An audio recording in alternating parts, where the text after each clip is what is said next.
ከቢድ ነገር ተፈጢሩ አሌክስ ንሊሊ ክወቅዓ ክብል እናተገልገለን ከሎ አቡኣ ንሊሊ ረኪብዎ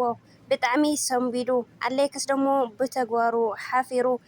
ሊሊ ተኾነት ምስ አሌክስ ክቅፅል አይደልን እየ ክፈላለ እየ ዝደሊ ክትብል ለቡኣ ተናጊራቶ አቡኣ ደሞ ብንዴት ብጣዕሚ ተቆጢዑ። ሰላም ሰላም ተኸታተልቲ ናይዚ ቻነል ከመይ ኒዕኹም ከመይ ትኾኑ?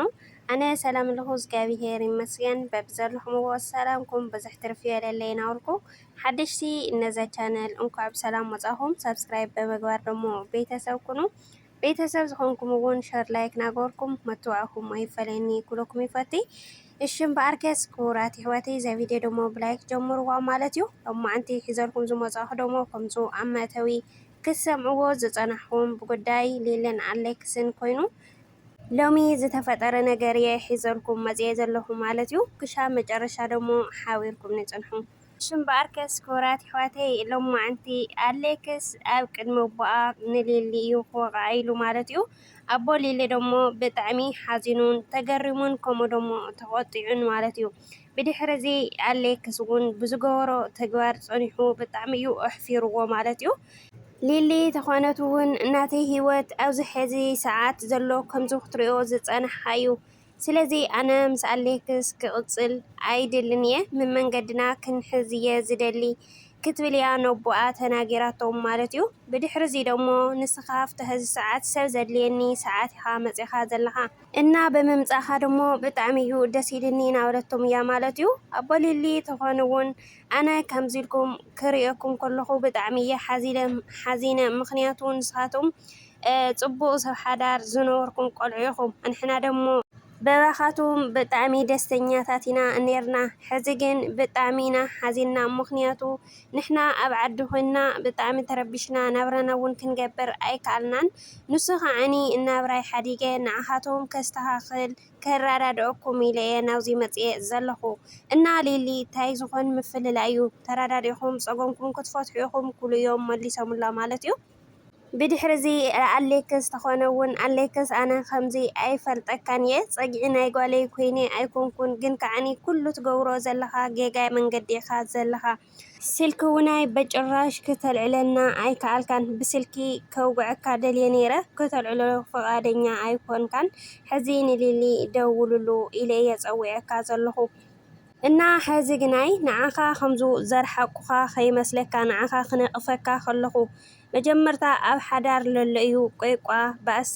ለጋጥም እዩ ኩሉ ግዜ ሰሓቅ የለይ ብቻ ግን ልቱ ልበደለ ልቱ ጌጋ ልገበረ ግድን እዩ ክንቀፍ ስለዚ ለኣኻ ክነቅፍ ከለኹ ንዓኻ ኣርሒቐካ ንጓለይ እውን ኣቅሪበያ ከይመስለካ ብከምኡ ከይትርድኦ ኩሉ እዮም ተዛሪቦምጎ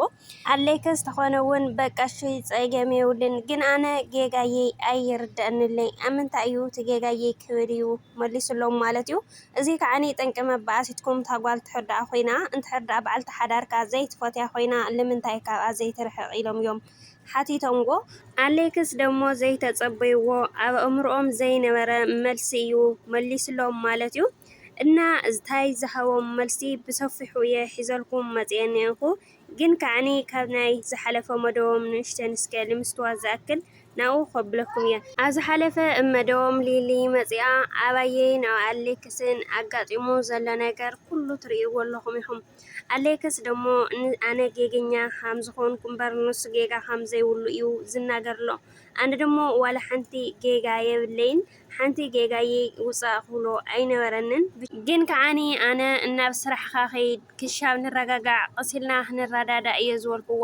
ሓደ ሓደ ሰባት እውን ኣለኹም ንምንታይ ትጭኽጭኽዮ ትብሉኒ ግን ከዓኒ ኣነሲ ኣብ ደገ ምስ ጓል ሓዲሩ እናመፀስ ከመይ ገይረ ክኢለ ብስሒቐ ክቕበሎ ይኽእል ሓደ ሰብ ከዓኒ እንትሕዳእ ኣጥፊኡሲ ትመኽሮ ትረዳዳእ እዚ ጭኽጭኽና ዘይኮነ ጥፉኣት እየ ልነግሮ ኣለኹ እሱ ግን ክርድአኒ ኣይከኣለን ጥፉኣት እውን ከኣምን ኣይከኣለን ተመሊሱ ንዓየይ ጥፍኣተኛ እዩ ዝገብረኒ ዘሎ እና ኣነ ሰሓቀይ ይኹን ንዴተይ ይኹን ኩሉ ኣብ ገፀ እዩ ዝረአ ከስተማስል ኣይክእልን እየ ስለዚ ኣነ ደሞ ንነብሰይ ጥፍኣት ከም ዘይብለይ ባዕለይ ክናገሪ እየ ጥፍኣት እውን እየብለይ ኩሉ ክፈልጦ ዘለዎ ሓንቲ ጥፍኣተይ ኣነ ናብ ቤት ትኸይደ እየቕሬታ ክብላ ኣይነበረንን እዚ ከዓኒ ላፈለጥኩ እየ ገይረዮ ለኣሌክስ ክመልስ ኢለ የቕሬታ ተልክያ እየ ክምለስ ስለ ዝበለኒ እየ እና እዚ ገይረ እውን ኣይኮነለይን ኣብ ሓደ መዓልቲ እዩ ተመሊሱ ዝኸደ ብምቕፃል ካልኣይ መዓልቲ ደሞ ወይናይ ወይንኣ ምረፅ ኢለዮ እዚ ግን ልበይ ደልዩ ወይ ከዓኒ ዘይኮነሲ ናፈራሕኩ እየ ኢለዮ ምክንያቱ ካብ ኣነ ካብ ሊሊ ካብ ዝፍለ ካብኣ ክፍለ እየ ኢሉ ልስተኻኸል ላብ ሓዳሩ ልዕሪ እዩ መሲሉን እምበር ኣነ ናይ ልበይ ኣይኮንኩን ንፋላለ ዝበልክዎ ግን ከዓኒ ክሻብ ሕጂ ዋላ ሓንቲ ዝተቐየረ ነገር የለን ኣሌክስ ከምታ ዝነበራ እዩ እኒኦ ሕዚ ግን ብኣና ዘይቃሰኑ ስድራና መፂኦም ስለ ዘለዎ ንኣሌክስ እውናይ ክፀውዖ እየ ኢላ ሰብ ከም ዝደልዮ ዘሎ እያ ፀዊዓቶ ማለት እዩ ኣባኣ ከም ዝመፁ ግን ኣይነገረቶን ብድሕሪዚ ኣሌክስ መፂ ደሞ ከም ኣመሉ እናተዋራዘየን ብላግፂ ዝተመልኦ ዘረባ እናተዛረበን እዩ ፀኒሑ ማለት እዩ ቤቲ ሓፍቲ ሊሊ ተኾነት እውን ኣሌክስ ታኢኻ ትኾንልካ ብጣዕሚ እዩ ጠባያትካ ተቐይሩ ዘሎ ክትብል እያ ተናጊራቶ ማለት እዩ ኣነ ከምዚ የፈልጠካን ነይረ ሕጂ ግን ብጣዕሚ ኢኻ ተቐይርካ ኒአኻ እየ ኢላቶ እሺ ኣሌክስ ተኾነ እውን ኣነ ዝተቐየረ ጠባይ የብለይ ግን ንፀዋዕኽና ንምክንያት ታእዩ ክብል እዩ ተናጊርዋ ማለት ንሊሊ ተኾነ ውናይ እስኺ ትፈከረ ደይነበርኪ ኣይድውለልካን ኣይልምነካን ዶ ትብል እየ ነበርኪ ንምንታይ ደኣ ሕዚ ደዊልክለይ እናለመንኪ ኢኺ ፀዊዕኽኒና እንታይ እዩ መምፅየ ክብል እዩ ተናጊርዋ ማለት እዩ ሊሊ ተኾነት እውን ኣነ ዘለምን ይኹን ዘደውል የብለይ ብቻ ግን ሰብ ስለ ዝደልየካ እዩ ዓቕሊ ጌርካ ተፀበ እያ ኢላቶ ማለት እዩ ኣሌክስ ተኾነ እውን ሰብ እንድሕር ደኣ ኮይኑ ንምንታይ ዘይድውለለይ ለባዕለይ ማለት ስራሕ ሒዘ እውን ክፀንሕ ይኽእል እየ እናበለ እናተዋራዘየ ቤቲ ዝገበር ዝሃወቶ ሰዓት ደሞ ሒዙ እዚ ዝፈትየኒ ሰብ እዩ ሂውኒ ዝፈትየካ ሰብ ጊፍቲ ሰዓት እዩ ዝበካ እናበለ ምውርዛይ እዩ ቀፂሉ ማለት እዩ እዚ ከዓኒ ንሊሊ ብጣዕሚ እዩ ኣሕሪቕዋ ኣብ መንጎ እዚ ግና ሊሊ ዓቕላ ስለ ዝፀንቀቐት በቃ ስቕበል ክትብል እያ ተናጊራቶ ኣሌክስ ደሞ ብዙይ ገፍገፍ ኢሉ ክወቕዓ ኣቦኣ እዮም መፂኦም ማለት እዩ ብድሕሪዚ ኣቦ ሊሊ እውን ብጣዕሚ እዩ ገሪምዎም ኣሌክስ እውን ነቦኣ ምስ ረአየ ብጣዕሚ እዩ ሰንቢዱ ብተግባር ደሞ ሓፊሩ ማለት እዩ ክብራት ኣሕዋተይ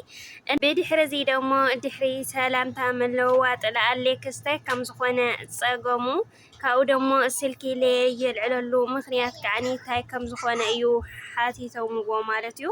ኣሌክስ ተኾነ እውን ዘይጠቅም መልሲ እዩ ሂብዎም ካብኡ ደሞ ስድራ ተጨኒቖም ማዕረ ክንዲዚ ላብኡ ምምፅኦም ደሞ ብጣዕሚ ኣሕፊርዎ ኣሌክስ ማለት እዩ ካብኡ ደሞ ምስቲ ንሊሊ እናፀረፋ ይኹን ካብኡ ከዓኒ ክወቕዓ ላተጋታገተ ዝፀንሐ ይኹን ብጣዕሚ ኣሕፊርዎ ማለት እዩ ቅንዕ ኢሉ እውን ክሪኦም ኣይከኣለን